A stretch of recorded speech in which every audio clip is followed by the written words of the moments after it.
Hello mga guro, kumusta po? Update po tayo patungkol sa mga benepisyo na maaari nating matanggap ng mga kawani ng gobyerno ngayong buwan ng January hanggang sa buwan ng April. Particularly tayong mga guro. Anong mga benepisyo ba ang maaari nating matanggap sa mga buwang ito? Sa ating listahan ay mayroon tayong tatlong benepisyo na pag-uusapan na maaari nating matanggap ngayong first quarter ng taon. Pero bago natin simulan yan, sa muli, akin kayong inaanyayaan na kung hindi pa kayo nakasubscribe sa ating YouTube channel ay mag-subscribe na po at paki-follow na rin ang ating Facebook page. Saan ko ba yan mga guro? Marami pong salamat.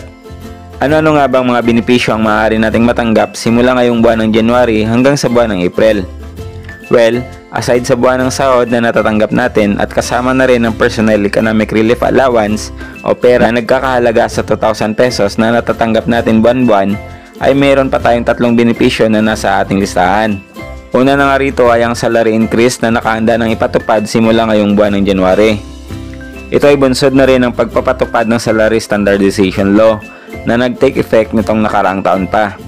So ngayong 2025 ay ang ikalawang tranche na ng ating salary increase. At makikita sa larawan ng pagtaas ng ating simula nung first tranche ng nakaraang taon at sa second tranche na ipapatupad na simula ngayong buwan.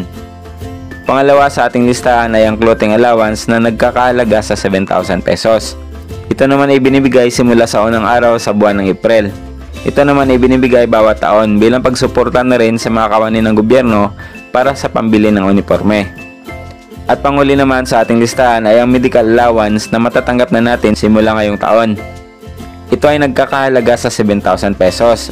At maaari naman natin itong matanggap ng either in a cash form or in an Nichimo type product. At ang ating agency na mismo ang bibili nito para sa atin. Hindi pa naman malinaw kung kailan ba talaga ito simulang ibigay, pero siguradong ito ay matatanggap na natin simula ngayong taon. Ayan mga kaguro, ang tatlong benepisyo na maaari na nating matanggap simula ngayong buwan ng January hanggang sa buwan ng April. Panatilihin lamang po na mantabay sa ating YouTube channel at siguraduhin nakasubscribe kayo sa ating channel para lagi kayong updated every time na meron tayong upload. So hanggang dito na lang muna mga kaguro. Salamat po sa panonood.